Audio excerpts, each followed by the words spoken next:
Good morning and welcome and thank you for participating in this interview. Your participation is very much appreciated. Thanks. Thank you very much. Good morning to you. So let me begin by asking you, could you please tell me your name? My name is Michael Molloy. Okay. Are you a native of Ottawa? No, I grew up in south central British Columbia, mainly in the Kootenay area, and in Nelson, BC, which is where my parents and grandparents settled when they came to North America. Did you pursue your education in Canada? Yes, I am a graduate of a defunct university called Notre Dame University of Nelson, and I did 2 years of graduate studies at the University of Saskatchewan. Okay, great. So let me begin by asking you, when did you first start working for Manpower and Immigration? I was recruited by the Foreign Service of Manpower and Immigration when I was at the University of Saskatchewan, and began in June of 1968. Okay. We drove from Golden, British Columbia down to Ottawa in a Volkswagen with my wife and child. Right. And you made it, obviously. We made it. We live very close to where we entered Ottawa many years ago. Right. It was a big adventure getting across the country. Okay. So now let me ask you, tell me about what your first experience was in dealing with refugee issues. Okay, well, I was very lucky. In my training called for me to spend 2 weeks in Vienna and 2 weeks in Belfast in 1968, a few months after I joined. And I arrived in Vienna 3 days after the Russian tanks rolled into Prague. So the first people I ever dealt with as an immigration officer was with Czech refugees. And it made a big impression on me. And I eventually, as you know, they assembled a team to deal with these people. I kept getting demoted further and further down, and literally spent the last month I was in Vienna, because I ended up staying there for 6 weeks, last month working out of a broom closet, where myself and another trainee would go every morning, and we'd back into the broom closet, and then the secretaries would bring tables and put them in front of us, and then our job was to review the files just before the people were given their visas. And we'd sign the visas, in fact. And we did that from dawn to dusk for 4 weeks and came home on a refugee charter. And then I had an assignment in Japan, and then I was transferred after 2.5 years to Beirut. And I wanted to go to Beirut because it was the Pearl of the Orient, of course, in those days, but also because it was an area office and it covered countries, well, from the border of Afghanistan to the border of South Africa. We had 38 countries, some of which we never actually found. And I wanted to see I joined the Foreign Service to see the world, and you could see a big chunk of it from there. And I just happened to be there when Idi Amin expelled the Asians from Uganda in 1972. And I had been sent down to Uganda twice as things were bubbling along by my boss. And so when he got his orders to head for Uganda, he said, "You're coming with me." And so I ended up running the unit that actually chose the people and screened the applications and did the interviews, and was sort of his deputy. And that gave me a lot of experience and gave me lots of things to think about. We were only there for 2 months, but we moved, I think, about 5,000 people out. And got me really thinking about the whole business of how we do refugees. And I came away with a kind of conviction that we needed to have a better framework. We didn't want rigidity. We wanted flexibility, and I learned that there. But I was convinced you had to be able to adapt to what you were seeing, not some definition, but what you're seeing. So I then from there went to Minnesota, of all places, for 4 years, which was kind of nice after Japan and Beirut, to be in some place that was almost like Canada. And then at the end of the 4 years, I was told, "You're coming back to Ottawa and you're going to be the director of a new division called the Refugee Policy Division." And I arrived in Canada I arrived in Ottawa for the second time then in the fall of 1976, just after the 1976 Immigration Act had been enacted by Parliament. And it was the first immigration act that mentioned refugees. And my job, one of my jobs, I had lots of jobs, my main job, the one that endures, was to review that act and find everything that mentioned refugees and figure out, so what do we do about that? You know, it's fine to have it in the law, but how do you make it actually work? So my job was to design the system for selecting convention refugees, who were kind of the cornerstone. And then the law said we can take convention refugees and other people designated by the governor and council, in other words, by the government, whose admission is in line with our humanitarian concern for the displaced and persecuted. So designated. So that became, so the next thing to figure out, well, what does that mean? And what we decided that meant was that when we're dealing with a group of refugees, we have to decide first of all, is the convention definition the right definition, or do we need another one? And so we decided we were dealing with 3 situations where the convention refugee was actually an obstacle to getting the people that we wanted, rather than, so we did one for people who were still inside their own country. The Government of Canada had facility to do that for some time. We needed another one for people coming out of Eastern Europe, because a lot of the Eastern Europe Soviet Jews and whatnot who were coming out at that time objected to being called refugees, and yet they wouldn't make it if they were dealt with as ordinary immigrants, so we had to come up with another definition, and a colleague of mine designed that one and provided us with the template. And I had just dispatched the second officer to run the little operation we had in Singapore dealing with this boat people phenomena that was, and it was pretty clear to me that well, 2 things were clear to me. First of all, that it was not over, that there was more coming. And we were going to probably have to start moving people in large numbers. And if you have to sit down and decide if somebody's a convention refugee, that's an hour and a half long process. We were going to have that kind of time. And secondly, it was very clear to me as well that everybody getting on those boats had a damn good reason for getting on those boats. You were risking your life. You had 1 chance in 3 you wouldn't make it. So people were motivated, and we knew as well that if we couldn't move them fast, the countries in the area had no compulsion about towing people back to sea, not letting them land. So we put in train what we were originally going to call the small boat escapee designated class. And then the new High Commissioner for Refugees came to Canada and said, would you guys mind taking some people who had come overland from Cambodia and Laos into Thailand? So they called them the Thailand overland refugees. Would you mind taking them? So we then instructed our legal people, no, let's call it the Indo-Chinese designated class. And the idea was to give the officers a tool that framed those people, and those are in our wheelhouse. That's who we want. So if they are from Laos, Cambodia, or Vietnam, they left after the end, the communist victory. Nobody else has taken them, and they're interested in coming to Canada. That's our target group. And so that meant that the whole business of deciding who is and who's not a refugee, the government had decided that for us by putting out that regulation.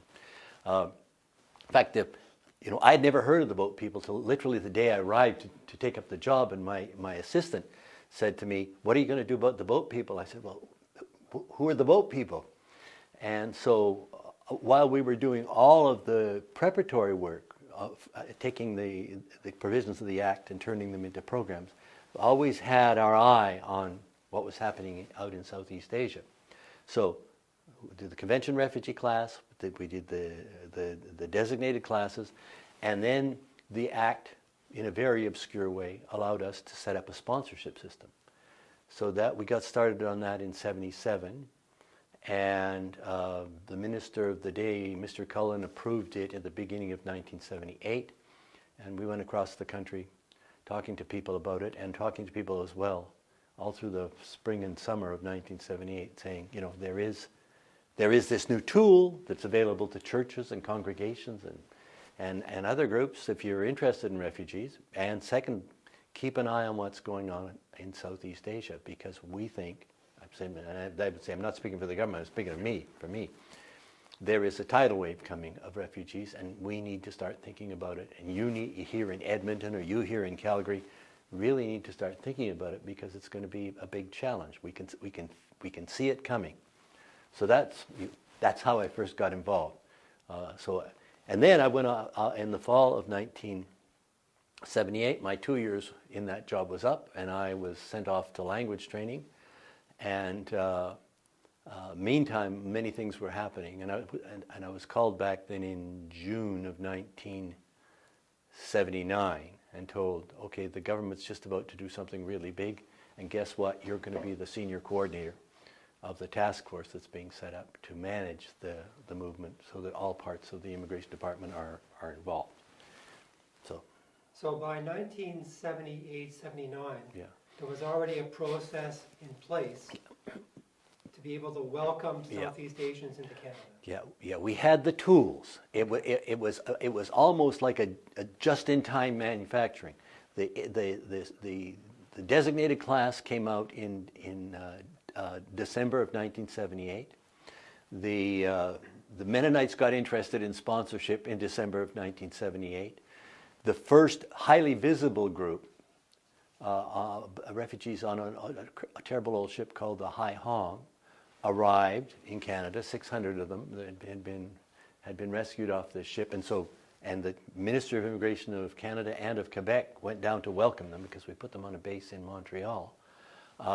And then that same month, the High Commissioner for Refugees called the resettlement countries to Geneva to say, look, we haven't seen anything like this since the Second World War. We're going to need a lot more help. And towards the end of the month, we sent a memorandum up to Cabinet saying two things. One, we need now to actually have, we've got 4 or 5 refugee things happening all the time. Can we come to you once a year and ask for permission and funding for what we know we're going to do the next year? And if something comes along in the middle of the year, of course, we'll deal with it. But we've got, we're dealing with people from Asia, from Europe and South America and the Middle East. Please give us a blessing once a year. That's what we do. And so they agreed to do that. And then we gave them the plan for the coming year. And they said, we'll take 5,000 Indo-Chinese refugees. And if that's not enough, come back, and under every circumstance, you are to report back to Parliament by June, or to Cabinet by June, so that we know so we know you've got what you need to do. And while this was going on, the Mennonites had asked for a description of the sponsorship program for a meeting they were having in November, and over that same month, they came to the conclusion that they wanted us to strike a deal with the government.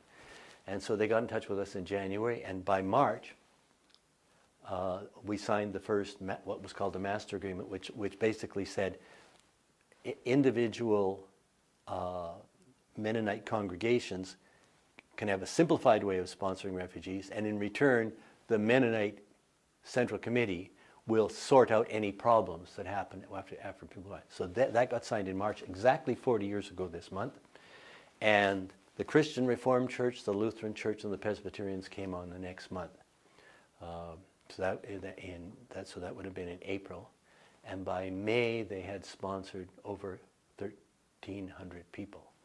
So that's how it. And so now I think it's also important to remember that Saigon and Laos and Cambodia fell in 1975, and the government, the government of Canada didn't think that was going to have much in the way of implications for us, but hundreds and hundreds of Vietnamese students from Montreal appeared on the lawn of Parliament one day saying, "We're worried about our families. Can you help us out?" So the government made 2 really interesting decisions. They said, first of all, any Vietnamese, Laotian, or Cambodian student in Canada will now become a permanent resident of Canada. You forget with the student visa, you don't have to go home. And second, we're going to keep the immigration offices open on the weekends and 24 hours a day for the next little while, and you can come in and give us the list, the names of your relatives, and we'll try and get them out of there. They generated a list of 12,000 families, 17,000 people. And we got letters out to all those people saying, you know, you've been sponsored, and if you can, but the Vietnamese wouldn't let them out. The border controls were one of the last things that fell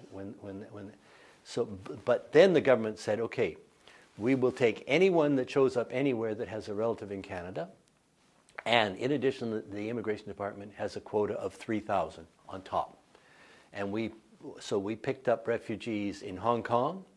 The Americans rescued about 130,000 people who had, when Saigon fell, had gone up to sea in various ways.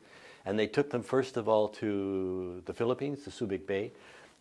And then, for reasons that are quite incomprehensible, they transferred the whole lot of them to Guam.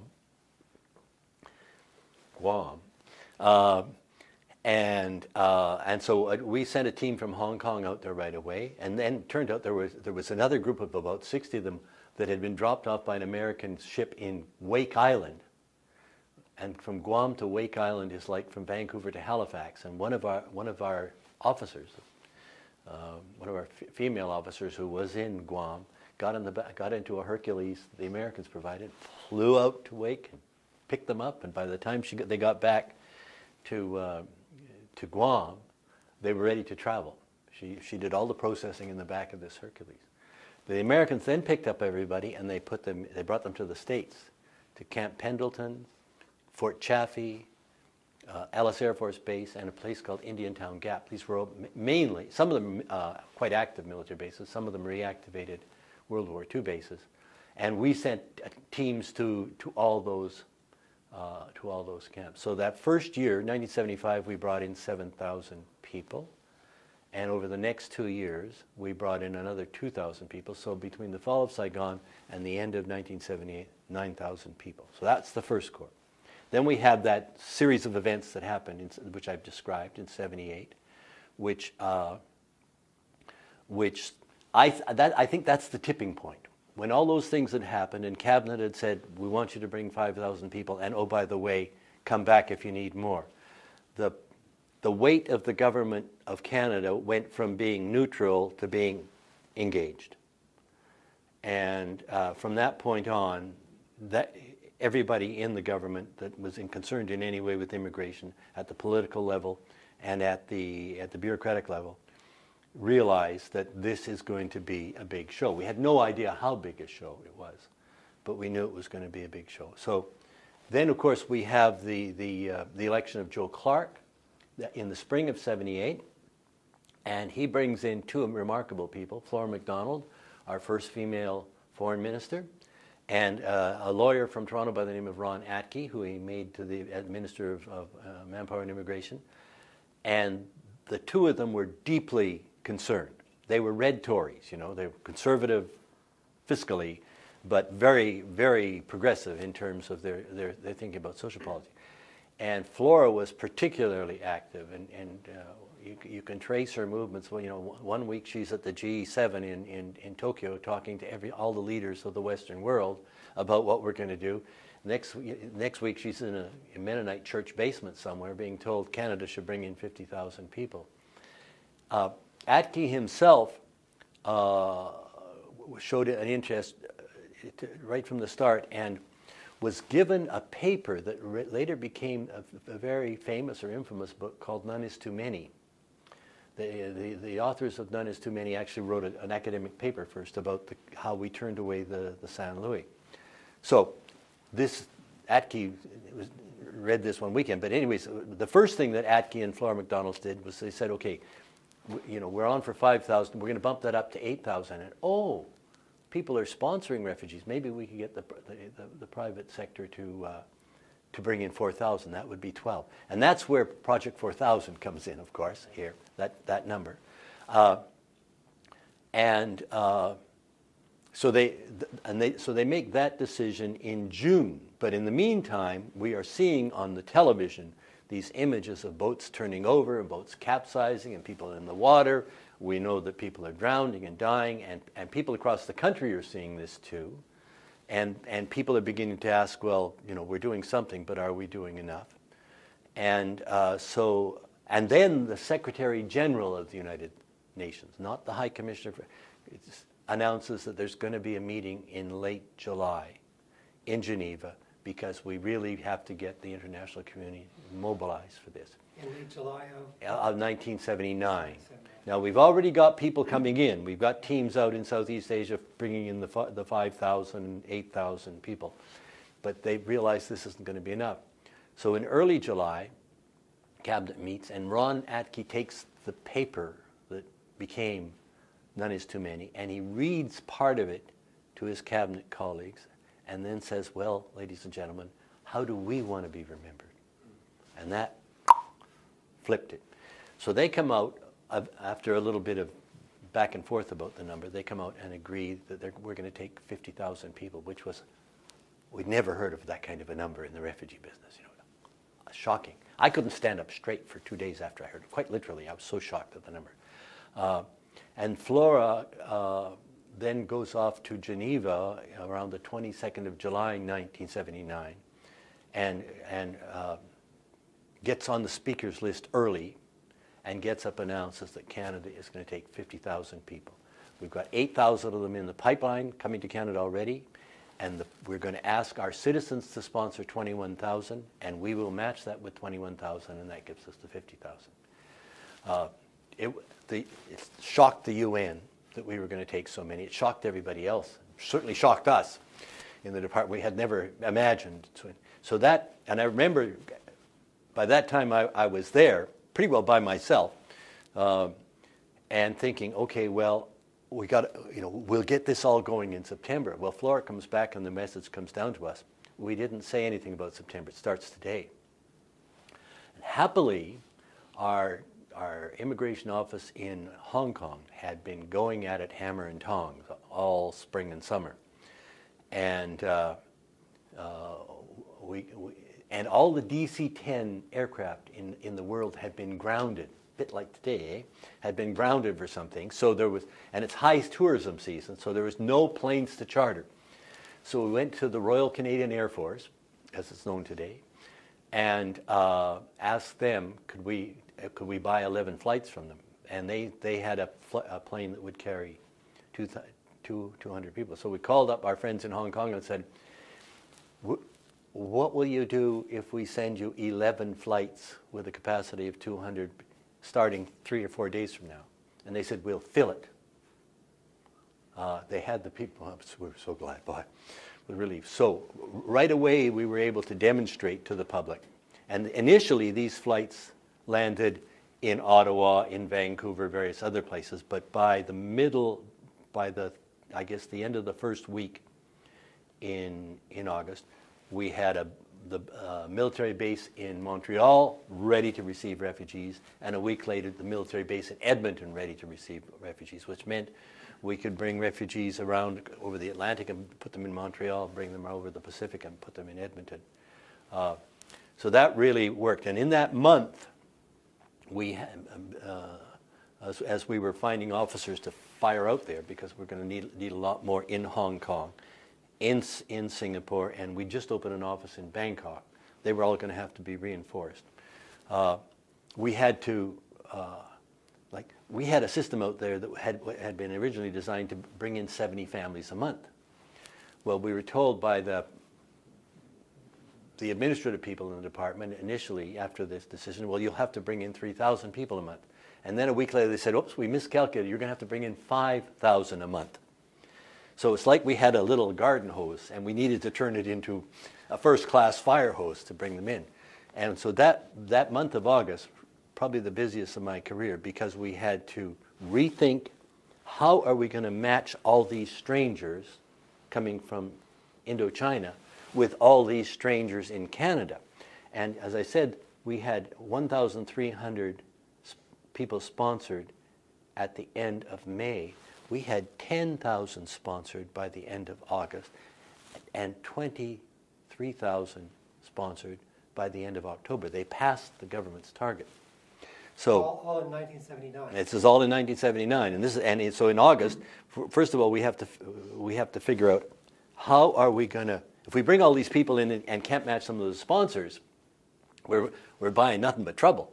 So we had a brilliant colleague who sat and watched we had this little group of people doing the matching, so we had this brilliant guy go in and spend a week with them, and then he came in and we talked about what the idea was, and he basically said, look, you can move information back and forth across the Pacific Ocean, or you can move people one way, but you can't do both. What would you like to do? And I thought, I think the government would rather we brought people. So he came in the next Monday with this long cable that we were going to send out, which basically said, okay, 5 days before the plane's ready to go, when you know the names of everybody on it, you've got to send us a message with all their names in this format, rigidly described. And that incoming, it was called the Notification of Arrival Telegraph, a NAT. You'll get this NAT 5 days before the wheels come up, okay? And it goes to the matching center, and it goes to every regional office of immigration across the country and anybody else who has to know. When the matching center gets it, they have 1 day to decide where everybody's going to be, who's going to sponsor everybody, and get that information out to Toronto, Winnipeg, Edmonton, Fredericton, da-da-da-da-da. And then the people in Toronto, Edmonton, all these places, they have 48 hours to contact the sponsor and get it, and ask, will you take them? Yes or no?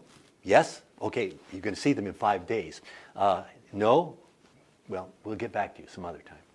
And so by the time the wheels came down in Edmonton or Montreal, they were able to get to the point where 80% of the people had been matched with a sponsor, and the rest became government-assisted refugees. That's how you became a government. If we couldn't find a sponsor, you became a government refugee.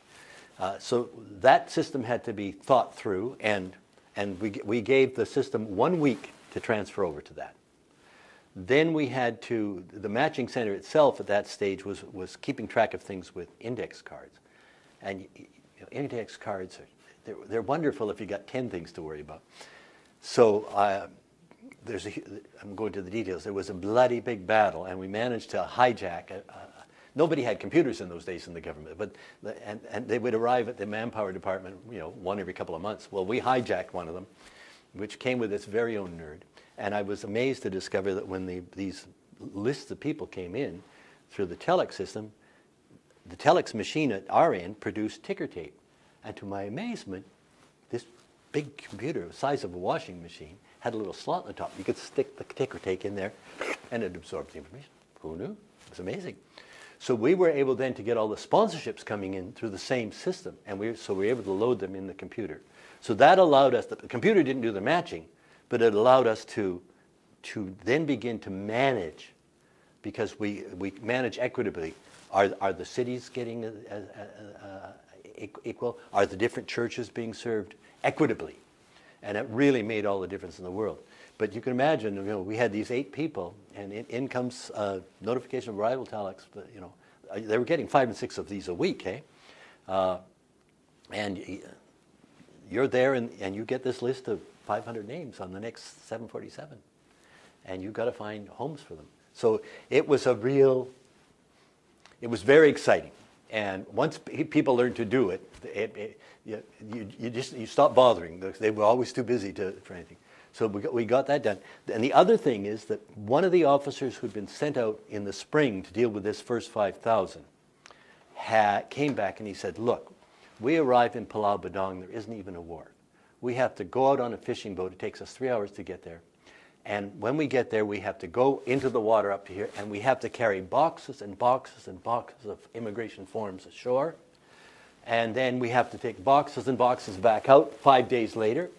He said, in order to meet these numbers, we can afford to spend 12 minutes talking to the refugee. And right now, we get 2 minutes to talk and 10 minutes to fill in forms.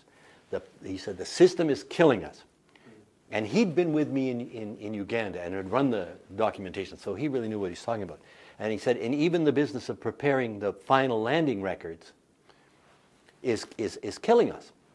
So we went right up to see the deputy minister, who was very strange. He'd spent most of his career in the department. And he had my job in the Hungarian movement. So he knew about these things. And so he called up the head of management consulting group within the department and said to the guy, I want a solution in 1 week. We can't carry this paper burden. And so the result, and I'll show you later, was a form that, a two-page form that simply, you captured the family data at the interview, you decided do they have relatives or anything in Canada, you took that, you tore off the bottom of it and gave it to them with a file number on it. You went back to the office, the medical came in, you've entered that, the security, the boat, when they're going to go, and you tore it off, and the moment the visa officer signed it, it stopped being a processing sheet and it became a passport. And they could get, and that's what they carried to Canada. That reduced the paperwork by 60%. So with all these sorts of things in that 1 month, we were able to get the system. The other thing we did, we realized the settlement system across the country was very weak at that time.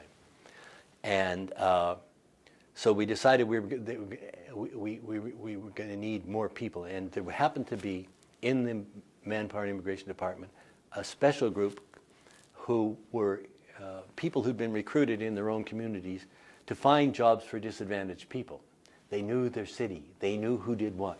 So we recruited 55 of them across the country as refugee liaison officers. And their job was to act as the focal point in those communities where it was needed. In some cases, communities were well organized. But to troubleshoot and to make sure that the community was ready and that problems were being addressed and that there was somebody federal in 55 different places who could take responsibility for sorting problems. So it took us a month or two more to recruit them, but they turned out to be a tremendous asset because there was somebody that we could talk to directly about what was going on Prince Edward Island or in Fredericton or in Moose Jaw.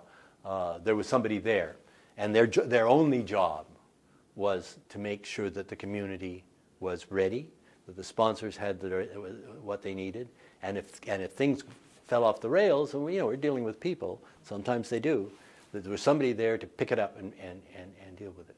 So we got all that stuff was in place essentially by the end of August. So in 1 month, we turned the garden hose and by October we were bringing in 5,000 people a month.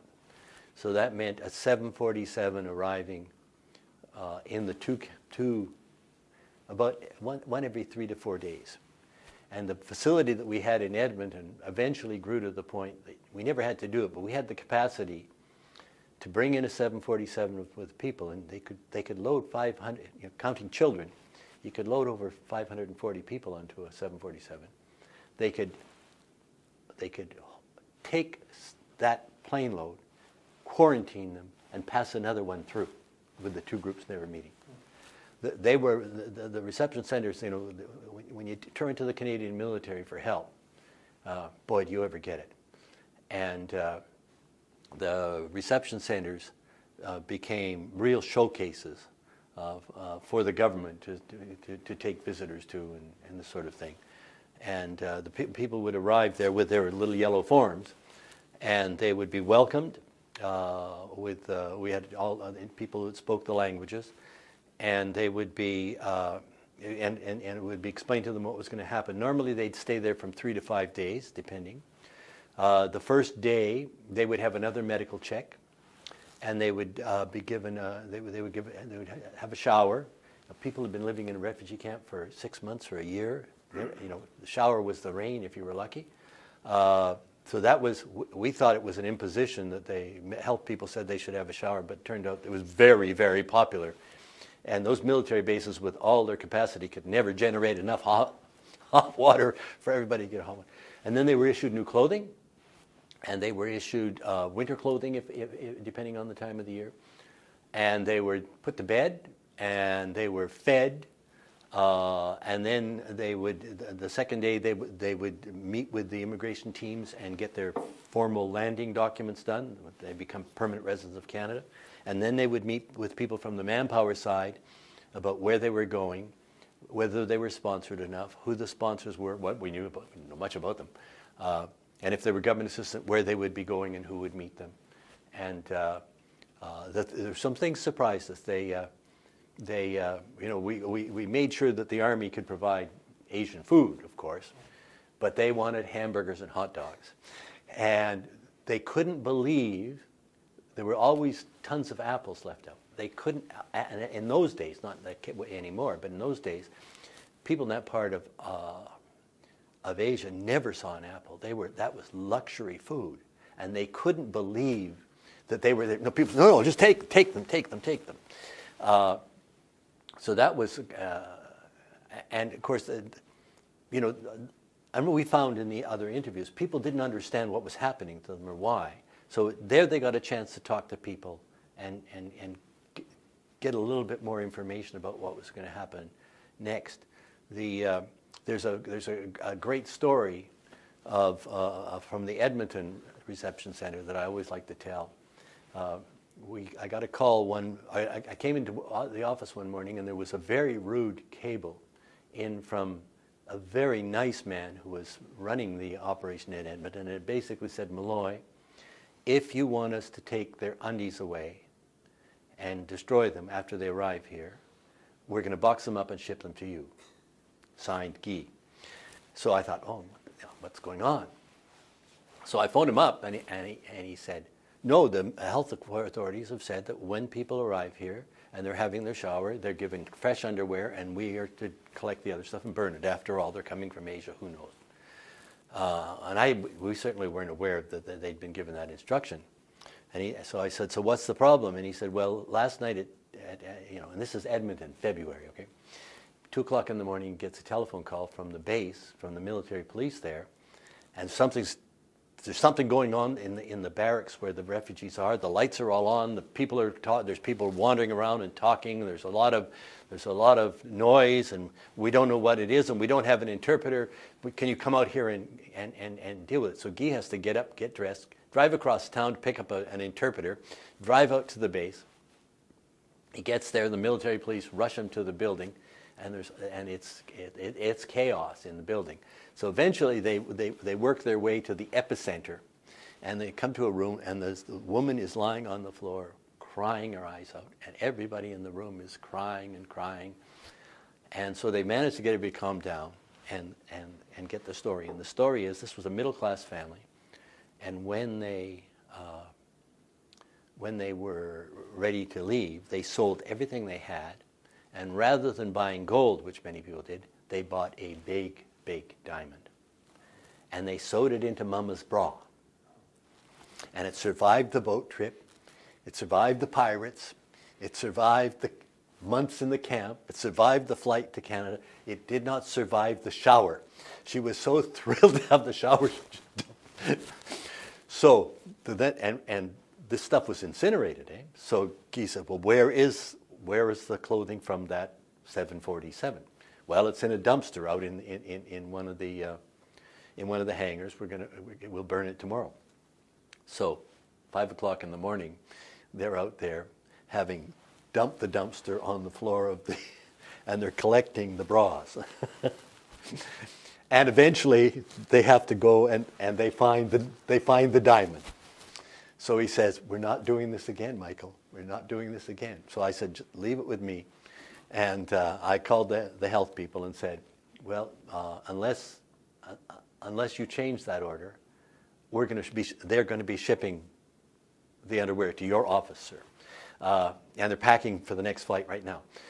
So he said, well, can you get washing machines and they can wash their stuff? I said, the military will provide anything we want. Well, if you'll have them wash everything, that'll be fine with us. So that was the end of that thing. But there was a million little episodes and incidents like that happened in the course of the program. Some of them very human. The first flight, for example, the first Hong Kong flight, 200 seats, it arrives with 201 people because a baby was born on the flight. And I was always frustrated by this. I'm delighted to have the baby, but she became a Canadian citizen, so we couldn't count her as a refugee. So there was always one short that we didn't get credit for. Now, can I ask you, in terms of the majority of Southeast Asians that came to Canada would have come through the refugee camps. Yes. So that would have required a lot of coordination Yes, yeah, yes. to be able to bring all that population. There were 70 camps in 9 countries. Okay. And so, like, even if you look at the recent Syrian movement, the immigration department did an amazing job, but they set up in a hotel, or in the case of Jordan, in a hangar, and the refugees were brought to them. In this case, we had to go to the refugees, okay? And in our Singapore office, which dealt with Indonesia, Malaysia, Sarawak, and all sorts of other strange places, not only had to run with 8 officers, had to go out to the camps, all up and down the coast of Malaysia, and happily the Indonesians very quickly consolidated one big camp, which made life a lot easier for our people. The refugees would hit all sorts of parts of Indonesia because they eventually, they had to avoid the Gulf of Thailand because of the pirates, and they learned very quickly that the Malaysians were not very hospitable. But the Indonesians were, and so they'd land all sorts of places. But the Indonesian Navy very quickly decided that we'll put them all in one place, a place called Galang. But even so, you had to, I remember going there, and it was about a 4 or 5 hour boat ride. And on the camps on the Malaysian coast were places like Pulau Bedong, 3 hours by fishing boat until the UNHCR finally got a faster boat that they could get in and out. So that meant, for example, that particularly when the seas were rough, 3 hours out, work, 3 hours back. No, they'd sleep on they sleep on their tables, and they do that for 5 nights in a row, and long days. They'd be woken up in the morning by the sort of "Good Morning Vietnam" and songs and everything. And the great thing in the Vietnamese camps was that there were always bakers, and so you always got fresh bread and green tea. And initially, they used to bring pop with them, but it attracted flies, so they lived on green tea. And they brought instant noodles, and so they live on those for 5 days, sleep on the thing. The rats were everywhere, and they all talk about, one of the women who was out there talked about, a very, very brave, capable woman, but fantastic, one of the best we ever had. Used to talk about how she lived in terror that the rats would bite her toes. Another one reported, he said, "I didn't mind the rats running over my legs, but I would not have them running over my head." And they were doing this. So the other thing is we needed young officers, average age 26, which meant that they'd had one overseas assignment already, so they knew the business. But you couldn't ask people in their 40s and 50s to do that work. It was just too hard. And our managers tended to be guys who were in their early 30s. We were lucky with the ones that we sent out there. They're just good managers, good leaders. And initially, the UNHCR hadn't registered people. So initially, we would be processing, like in that spring of 79, we would process people, and not knowing the Aussies were processing, not knowing the Israelis, the Americans were processing, not knowing that the French were processing them. So we'd all process them, and then the people would go to whichever came first. And there were literally thousands of files where we did work for nothing. So eventually the UN, the things began to get better. The UN brought in, guess what, a blue card, the UN name, and it had the family composition on it, where they came from, the boat number. And then there was a room on the back. The Canadians have said no, the Australians have said no, the Americans are processing, sort of thing, so that we could concentrate on the people that the other people weren't dealing with, and that helped a great deal. But even so, after the first 6 months of sponsorship, we were beginning to get sponsors who were saying, well, we've got our relative here, but we'd like to sponsor their relatives that are in another camp, they're somewhere else. And we might know the camp where they were, or we might not. And nothing was centralized. You had to go to each camp and look at all the blue cards to find Mr. Nguyen. How hard can it be? And so typically the officers the Singapore officers would spend 1 week in a camp, and then 3 weeks processing and loading planes. And the Singapore office was running an airlift of the people that we were finding in Indonesia out of Singapore, and another one out of Kuala Lumpur for the people that we were processing in Malaysia. So two things. In Bangkok, the problem was that aside from the few Vietnamese that arrived there were so many Cambodians and so many Laotians that the UNHCR never bothered to register them. So again, when, for example, the Catholic community in Ottawa got very, very interested in Cambodians, and actually, I think some passing nuns had sent them a bunch of names, it took us 6 months to find those people. There was no central place you could go, and if the sponsorship came in the day after we'd left a camp, it might be 4 months before we went back. So that frustrated everybody. But that was just the way it was. Some things had to be endured. In Singapore, no, in Malaysia and Indonesia, for the most part, it seems to me, no, you had to move, once we'd accepted the people, they had to be moved to transit camps closer to the capital so that they could do their medicals and stuff. The same in Thailand. The people had to be brought. And in Thailand, the camps were all long distances from Bangkok. There our people traveled by train. And the one good thing about Bangkok is that no matter where you went, there were always hotels you could stay in. You didn't have nobody there had to sleep on their desks, so that was a big plus. But it was much, much harder to find the people in Thailand because of this lack of registration. So you'd have to get them interviewed, and everybody agrees that they're going to come, fill in that form, and then you had to arrange for them to be brought. So there's a tremendous amount of coordination going on here between us, the Americans, the Australians, the French, the UNHCR, the local government, the local Red Cross or Red Crescent Society, and the International Organization for Migration. And there was an American NGO that went out and did a lot of the paperwork for the refugees.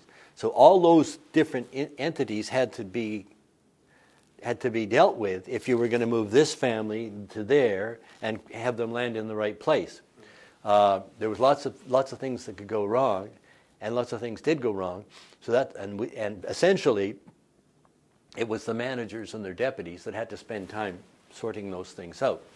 Now, as time went on, we all got better at our jobs, and the things moved better. But, for example, the UN procurement system was so slow that by the time they got the X-ray machines to where we needed them, the big movement was over.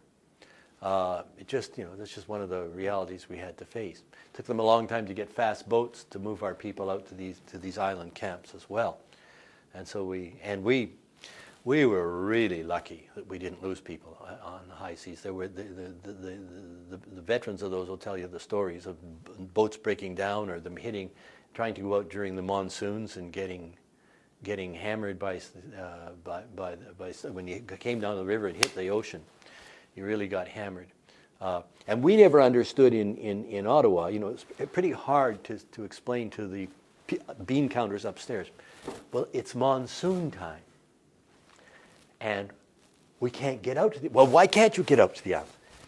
Why can't you get to the camp? Well, there's water up to everybody's knees. So we had to understand in terms of our planning, and even with the flights, you had to take account of that, because before the monsoons, they were going to be working like idiots, and then there would be places that they simply couldn't get to during that time. The other thing we quickly learned is that, and they were all frequently telling us that, yes, we have these lovely forms but when there's 99% humidity in the air, the soft paper we were using on our forms and ballpoint pens did not work very well together. And the other thing was that the forms absorbed the smells of the refugee camps. So that when the officers returned to the embassies, they were not very popular because open the box of files, and you get the pong of these terrible conditions in the camps with no plumbing, with no people not being able to wash, garbage disposal, Really tough stuff. In Hong Kong, completely different. There the problem was traffic. The camp might be 10 kilometers away, but it would take you 10 hours, 5 hours to get there because of the traffic. And in Hong Kong, the people were literally warehoused. They built these huge bunks, 3 and 4 high, and each family got a big bunk, the size of a queen-size bed or a little smaller. And that's where they lived. But in Hong Kong, the refugees were encouraged to work. There was unlike everywhere else where they were forbidden. So in Hong Kong, they could work, they could earn some money, but they lived in dreadful conditions. But they were dealing with a government that really understood that facilitating our work and the American work and the Australians' work and the French work was in their interest. And in Hong Kong, they pulled out all the stops to help us out. But it created a little bit of a PR problem for us when the first flights arrived from Hong Kong, and the men all got off in their 3-piece suits, carrying their boom boxes. And I remember having to go out and sit down with the officer and say, in Hong Kong, these people have to work, and they're arriving, and they don't want to arrive looking like refugees. They want to make a good impression on you. So they've all gone out and bought suits so that they and their families arrive looking presentable. So that's a plus. It's not a negative. Doesn't mean they're not refugees. It just means that they have the ability to present themselves. Whereas you'd see the people coming in on the other flights, particularly out of Thailand, T-shirt, pair of shorts, flip-flops, little white bags saying Intergovernmental Committee for Migration with their documents in it, maybe a child, maybe a little bag of stuff that they'd acquired along the way. And that's what they want. I mean, we just look at them and say, how will they ever survive in Canada?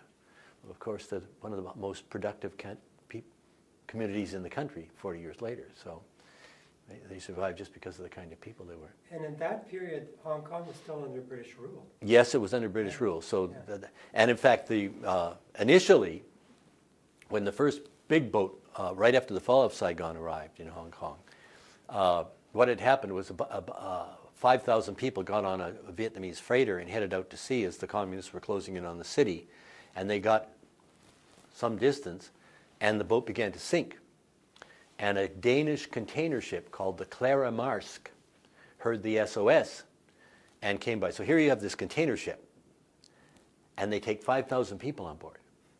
And they're on, and they're on the containers. They're in there's no place in the hold for them. They're everywhere. They have, so the Maersk calls the U.S. Navy and says, we need help.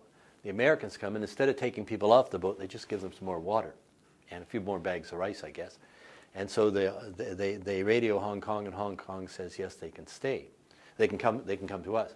And when they got to Hong Kong, we've got a wonderful account from one of the officers. The Queen Elizabeth was visiting at that time. And so the Hong Kong government was on its best behavior.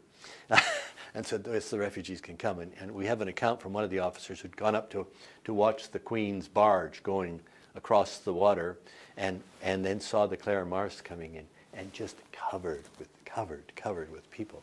Anyways, the Hong Kong government asked the Gurkha regiment to look after them. And it was set up, the Gurkhas are British Army and the Gurkhas put together, a very efficient group. So they took them in tow. And as soon as our immigration gang there heard they were coming, without waiting for anything from the Hong Kong government, they went up, banged on the door, and said to the Gurkhas, we're the Canadians, we'd like to see if there's anybody who wants to come to Canada. The Hong Kong government didn't even know we arrived. And so the Gurkhas gave them a big tent. They put a big flag on top and a big sign. If you want to go to Canada, we're open for business. And there's a lovely story of the lady who complained about the rats on her toes, who was there in Hong Kong at the time. They're busily interviewing away, and a reporter from the Calgary newspaper shows up and learns that this woman is from Calgary, so he interviews her. And she tells him, what they're doing. And a week or two later, this woman gets a clipping from her mother, and it begins by saying, the first person you meet when you go to the Hong Kong refugee camp is a girl from Calgary. And so it was kind of a lovely little vignette about her. But we had, of that group, I guess we found several hundred that have Canadian links or were interested in Canada. And we practically had them on the planes out before the Hong Kong government even had taken their names. So our guys were very enthusiastic. You know. That's it. Okay. Okay. You could talk to us about. Okay. The, This is one of the innovations that we came up with. We were told by the people who were working there in spring that the paper burden was killing them, and they were not going to be able to deliver the numbers. So it was this. Our deputy minister authorized. They said, get rid of the paperwork, come up with a solution, and this was the solution. It was designed in 1 week. They were training people on it in 4 weeks later, and an improved version was out there 8 weeks later. And what it was, there were 2 copies, a yellow one and a white one, and it's mentioned in some of the other interviews. People talk about they got their yellow form. This is the yellow form. So it had a serial number at the top and a serial number down here and on the other copy. And all you did at the interview was capture the family's data, who they were, what the boat number was, because you had to know that, particularly in the boat camps. And then destination, is there a sponsor or not? If so, who is it and where are they? And then in comes the medical results, the security results, anything else we needed. It's all ready, you sign here. And when the visa officer signs this becomes essentially a passport and visa combined. It's given to the refugee as they're getting on the plane. They carry it to Canada, and this becomes the base document, and then they get their actual formal landing there. So this had 2 impacts. First of all, it reduced the paperwork by 60%, which is really something in a bureaucracy. But more than that, the signal it sent to the officers about, the deputy minister has thrown all the usual stuff out. That was interpreted as an invitation to innovate, and an invitation to, what did they used to say? Do the thing right if you can, but always do the right thing. That was what they always said. That was one of their rules. The second rule was never break up a family. Never, never, never break. The other people would cut right through them because of their rhythm. And that implied, even, if there happened to be 2 wives, they found all sorts of interesting ways to reclassify them. And the third rule was never, never will there be an empty seat on a charter flight leaving any of our posts. Every seat will be filled. And so this, anyways, it took me 25 years to find a copy of it. Very valuable. It's going to go to the archives. Now, if we can talk about the relationship between the federal government, Project 4000, and Operation Lifeline. Okay. That's really interesting because you had the government and civil society chugging along together at the same time. At the same time that Flora MacDonald and Ron Atke have decided, we've done our interim thing with the 8,000, but we've got to do more. And they're consulting here and there and thinking about it and getting ready to go to cabinet. 2 amazing things happen. In the town of Ottawa, Mayor Marion Dore decides that this city's got to do something about it. And she consults the immigration people, and they say, well, we've got a quota at that time of 8,000, and we've got 4,000 of that in process. And she said, well, then we'll take the other 4,000. And she brings in the council, and they agree. And then she holds a meeting at Lansdowne Park. And I remember going there. It wasn't my business, but I went there, helped put out chairs. We put out 100 chairs, and 2,500 people showed up. So now it's similar at the same. So that's what's happening in Ottawa, and it's right under the federal government's nose. It's here, and these thousands of people are showing up. At the same time, exactly at the same time period, same weeks, a professor from York University, Howard Edelman, a philosopher, has been up at his cottage. He comes back, he looks at all the papers and sees all this, what's going on in Southeast Asia. And he's a very activist kind of guy, and he's actually lived in Ron Atke's constituency. So he calls the priests, the ministers, the rabbis, the activists to a meeting in his house. Ron Atke hears about the meeting And their plan is we're going to write a stern letter to the minister saying Canada must do more. Ron Atke hears about it, and he calls the immigration office in Toronto and says, I want you to send some people to that meeting. So here these activists, 1960s anti-government people all meeting to see if they can beat their MP, who's the minister, into doing more. Bang, bang, bang on the door. There's these two civil servants. Can we come in? Howard was actually quite shocked. I'm not sure he'd ever seen a civil servant up to that point, being a little facetious here. And so they start talking about writing a letter, and finally the senior of the two officers said, well, haven't you heard about the refugee sponsorship program? No, what is that?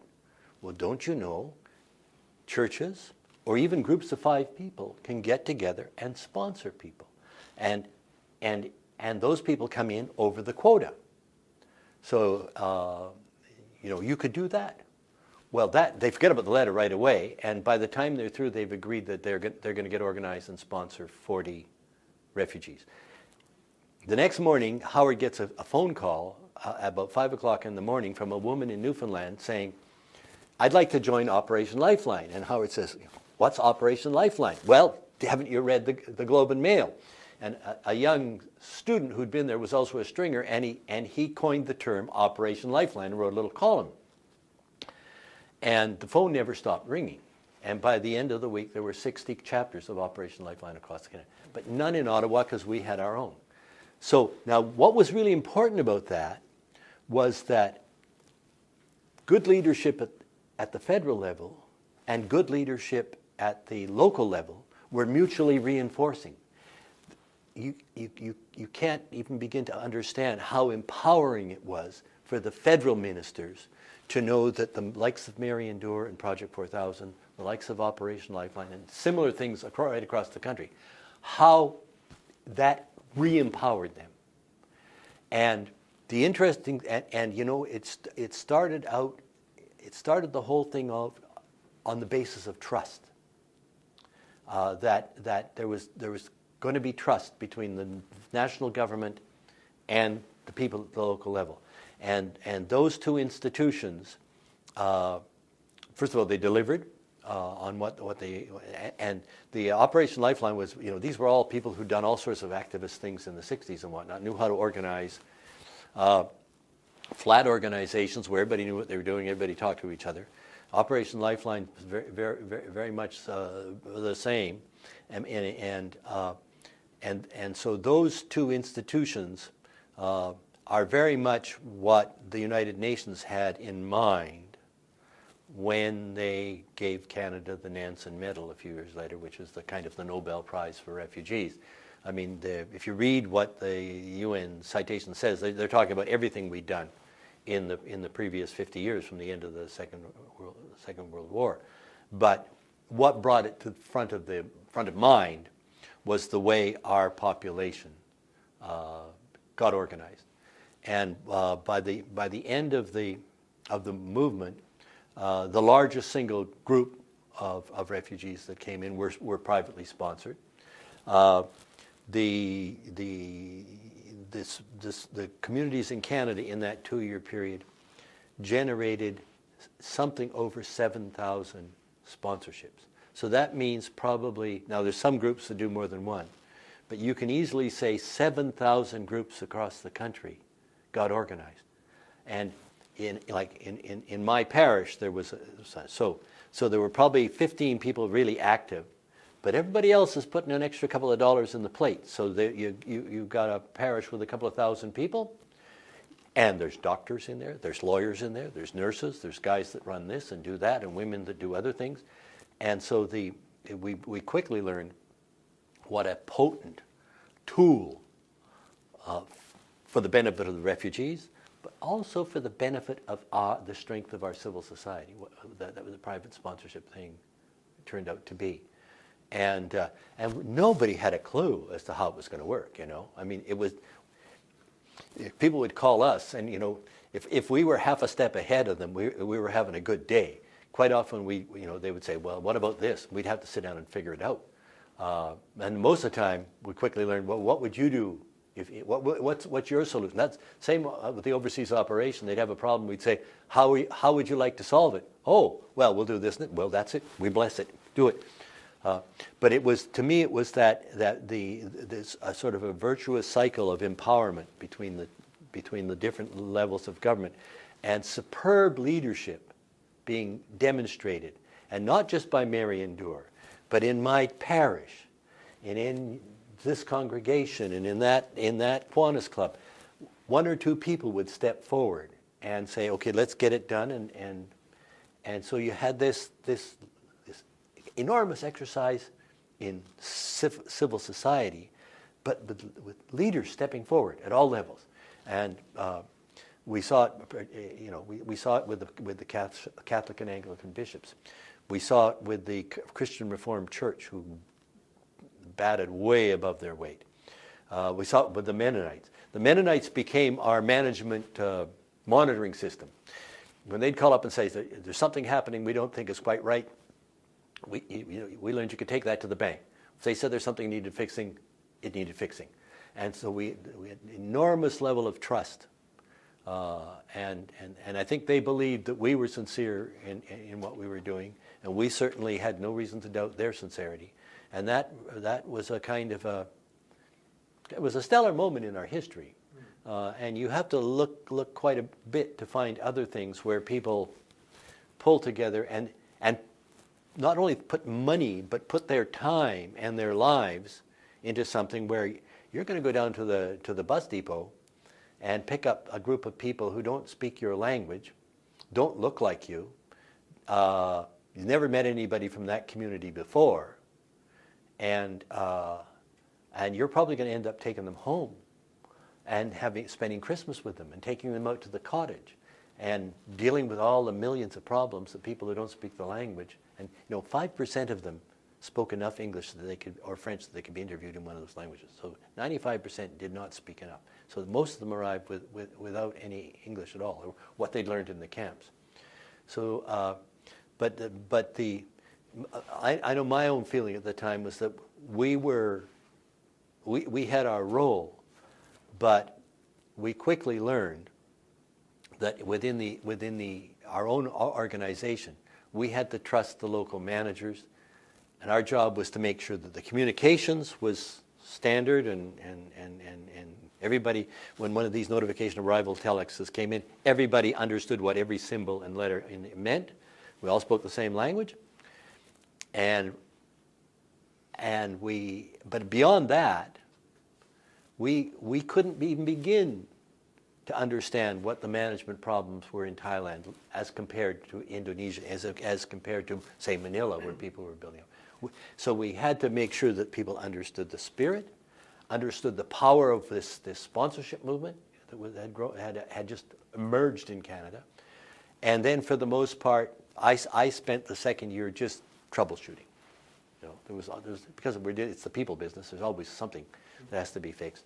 But basically, it was those organizations, Lifeline, Project 4000, and then the church groups, they carried the bulk of the burden. And again, as I said before, we were all learning it. Mm-hmm. None of us, the refugees didn't know what to do. We didn't know what to do. And there were things that went wrong, but overwhelmingly it went right. And so that was really kind of as I said, it was a stellar moment in our history. And it's interesting the way it reverberated down 40 years later. Before the government decided to get engaged with the Syrians, I'd get calls from people from all over the bloody country saying, my mom and dad sponsored, and I remember going swimming with so-and-so, and by the, and we still spend Christmas with them every year, so why can't we do the same with the Syrians? So it's interesting that experience jumped essentially 2 generations and is now once more firmly implanted. And, as you probably know, when the United Nations decided that they needed to tackle the global migration and refugee problems in 2016, they spent a subset of what they did was basically say the Canadian private sponsorship model needs to be emulated around the world. And apparently At this time, 7 different countries now are either have or are developing a model, not based exactly on ours, because everybody's social circumstances are different and populations are different. But to have the UN first of all give us the Nansen medal, and then come back and say, well, we'd like the rest of the world to see what you people do.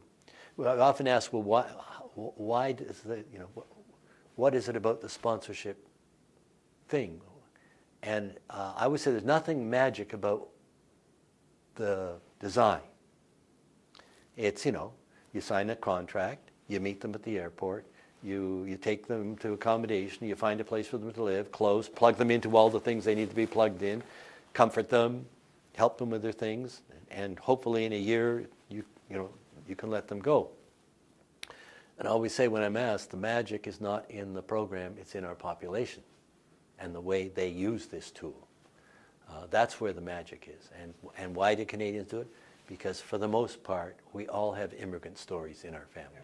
Yeah. Even the people whose families arrived here in the late 1500s, they know that they arrived from somewhere else in the 1500s.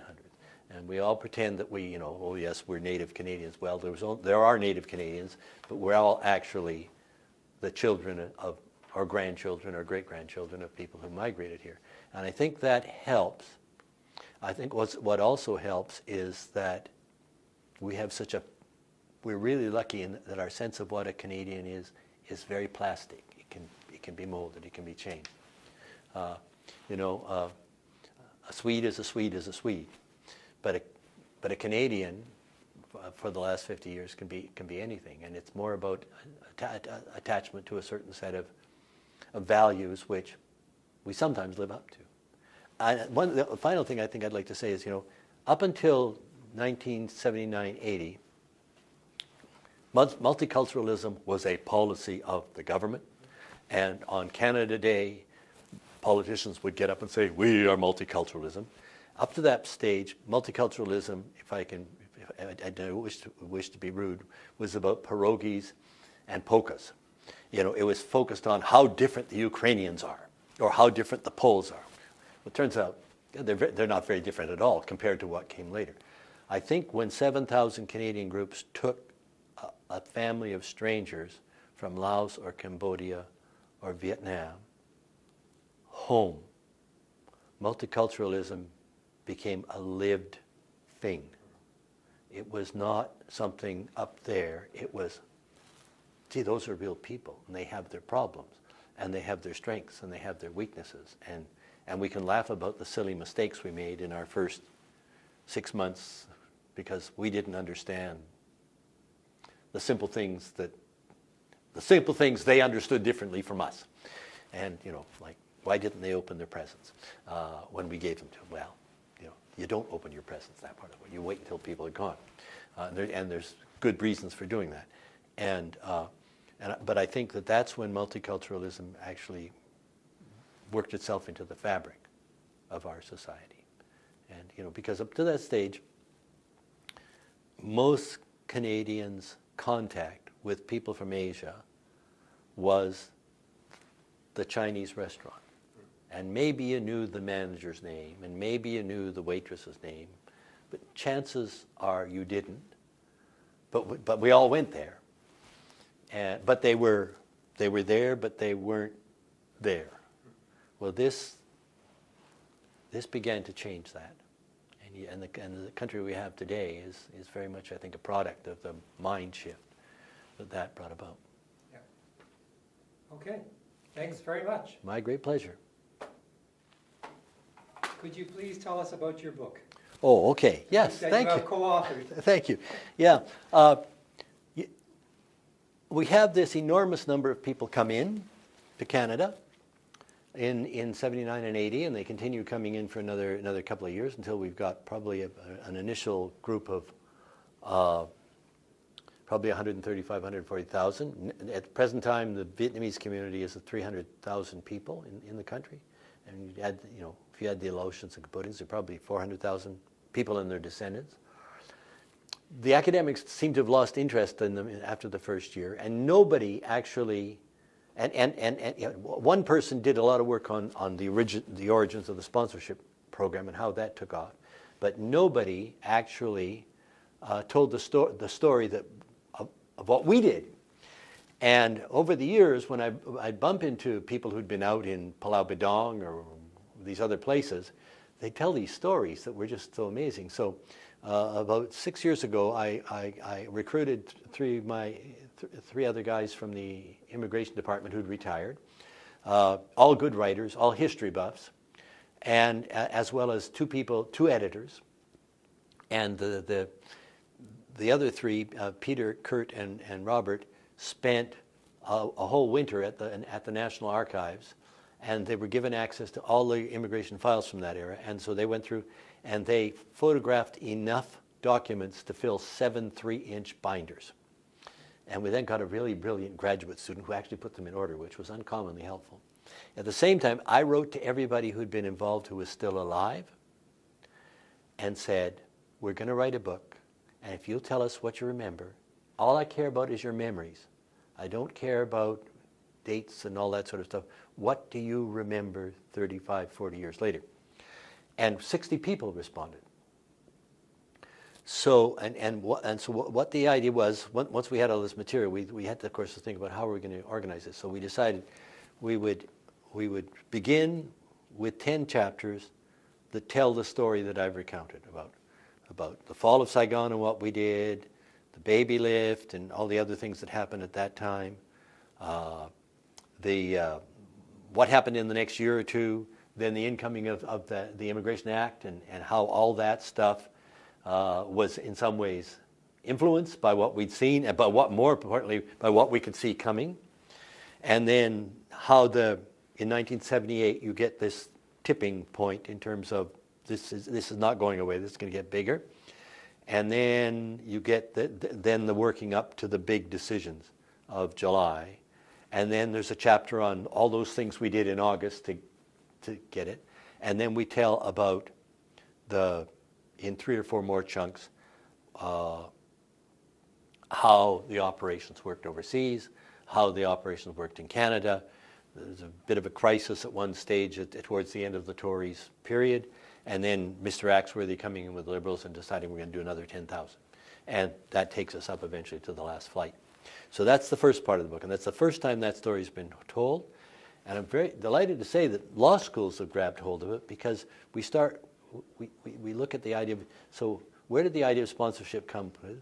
How did it get put into law? And then how does it get to the point where 7,000 groups actually do something about it?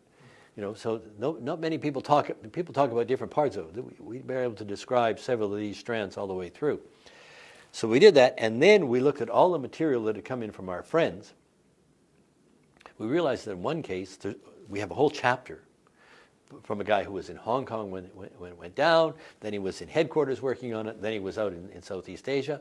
So we ended up with 3 chapters on Singapore, 3 chapters on Bangkok, another chapter on Hong Kong and Manila, one on a rescue at sea, because we have these great stories of people ending up in the Persian Gulf or in Kyoto and what we do with those people.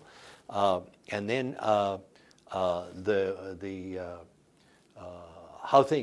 we couldn't get something, we got a really good article on how things got organized in Ontario, and how these refugee liaison officers work. We got 2 of the refugee liaison officers told their stories, one Kitchener-Waterloo, one in PEI.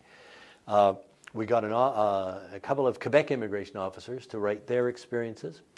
The person who stayed out there longest was one of the Quebec officers who was out there for 9 years. And then we ended up with a little bit. The peer reviewers said, but you don't tell us how they did, and how the refugees did. There's no refugee story. And we said, well, it's not our job to tell the refugee story. We have in mind something that will, but right now we're telling our story. But then we end up we went back to all the studies that were done at the time and wrote a little chapter on how people did, and then drew some conclusions. The book came out, turned out to be a very big book. And McGill Queens waited for it very patiently, and then they turned their editors loose on it, and I think they managed to reduce it by 1 page. we're all Foreign Service officers. We write tight, okay? And it was launched in the spring of 2017. It sold out in 7 weeks. They printed another 500. That sold out in the next 6 months. They printed another 500. They were gone. One community in Canada bought 300. So they were gone, and as I sit here, they're printing the fourth group. It's being used by history teachers, by political scientists, and other things. But what's most important to us is the Vietnamese community has adopted it as their story. This is their story, and they're giving it to scholarship winners and others to say, this is what your mom and dad went through, and this is how your family got here. So it's our first target was to think about, well, the men and women who made this thing happen and their kids. They deserve to hear the story. Second, we thought the immigration, nobody ever writes nice things about the immigration department. So this is a stellar accomplishment of theirs. So, for the current crop of immigration people, we'd like them to know what we did when we were in the department. But most important, we felt we have a chance to tell the community that came here how they got here, and what our attitudes were, and why they got here. So that's the story of the book. It's called Running on Empty because when I would drive home, I was driving home one night, having put in about a 12-hour day at the task force, and on the radio came the Jackson Browne song, Running on Empty, and I thought, yeah, that's exactly how I feel. And when I suggested this to people, both from the foreign side and the domestic side of the department, said, I'm thinking about calling it Running on Empty, I'd always get this sort of grunt, yeah. So running, and we got Jackson Browne's permission to use his title, so, and we acknowledge that. Sad little epilogue on it. Ron Atke, unfortunately Flora MacDonald passed away while we were writing it, but she knew we were writing it. Ron was very excited, and we were able, Flora got a lot of the credit that actually belonged to Ron, so this helped change the story. And he was kind enough to write the introduction, and the book came out, and I said, we're going to get you a hard copy, and we'll get you 5 or 6 soft copies. And he called me about 4 or 5 weeks after it came out and said, Mike, I still don't have it. So I said, oh, come on, that's wrong. I'll get on it. I called McGill Queens and said, please, express to Ron. He got it. He called me up. He was so excited he got it. 5 days later, he went to bed and didn't wake up. At least we got it to him. Yeah. Broke my heart. I'm still mourning him because he was the best. He was the minister I had the best relationship with. But anyways, Running on Empty, best book there ever is. You can get electronic versions. And it's a great doorstop. And a very handy weapon. So, Running on Empty. Thanks very much. Okay. Great.